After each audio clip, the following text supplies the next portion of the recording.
As a result, perhaps we have all been missing a bigger story. Many of us thought that as Trump turned his back on European NATO, Ukraine would inevitably begin to crumble in the face of the massive Russian invasion. Not for the first time, Ukrainians are teaching the rest of the world a lesson in resilience, ingenuity, and in courage. Despite everything, slowly, quietly, they are pushing forward again.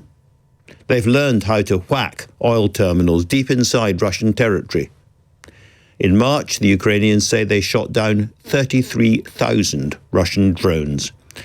This is all quite extraordinary. It goes against the general narrative. In many ways, it seems to go against common sense.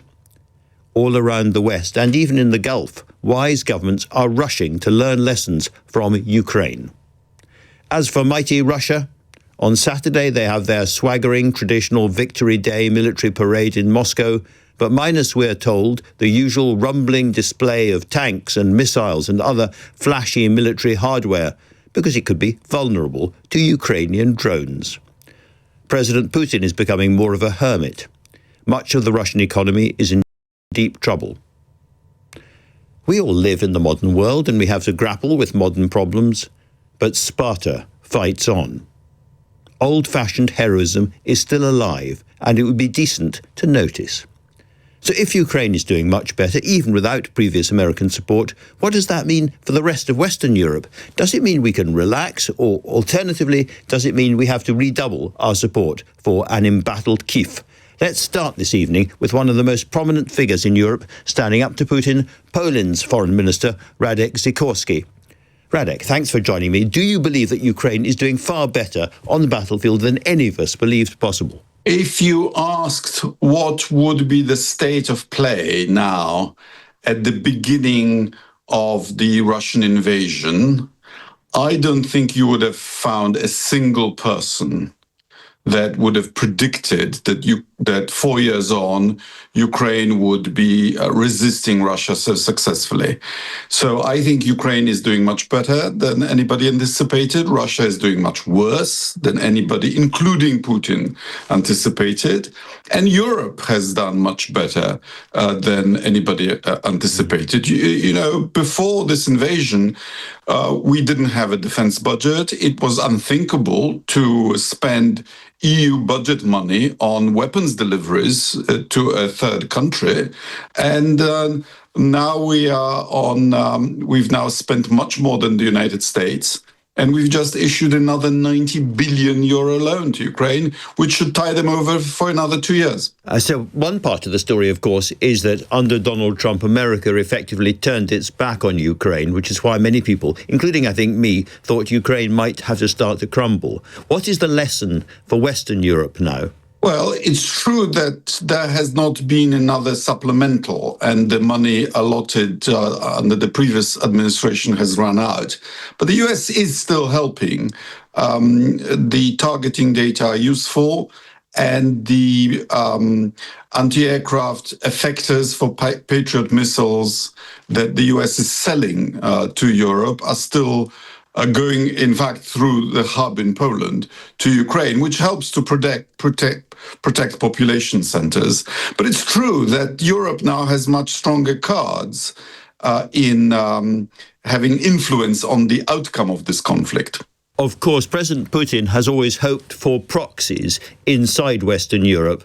How important has the fall of Viktor Orban in Hungary been? Fundamental, because Orban was blocking disbursements from the EU defense budget, charmingly called the European Peace Facility.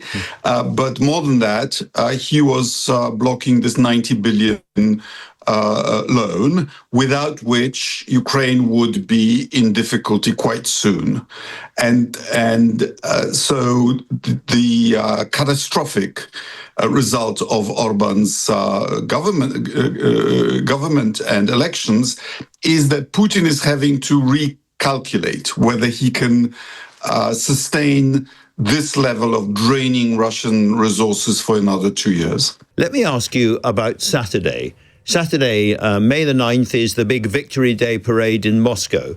And I think for the first time that I can remember, there won't be tanks, we understand, there won't be big missiles, there won't be the big flashy military hardware sort of rumbling through the centre of Moscow because they are worried about Ukrainian drones. In terms of President Putin's authority, how big a blow do you think that is? It's more than a question of his authority. The victory of the Soviet Union over the Third Reich, which of course Russia has appropriated to itself, even though the war mostly happened on the territories of today's Ukraine and Belarus. And it was Ukraine and Belarus that sustained the biggest losses. And it was their people who made a huge contribution. But it's the core of the Russian imperialist propaganda. Traditionally, dozens of leaders from around the world acknowledged the Soviet Union's contribution to the Second World War. And now it's not safe enough. Maybe the hardware, it just isn't available.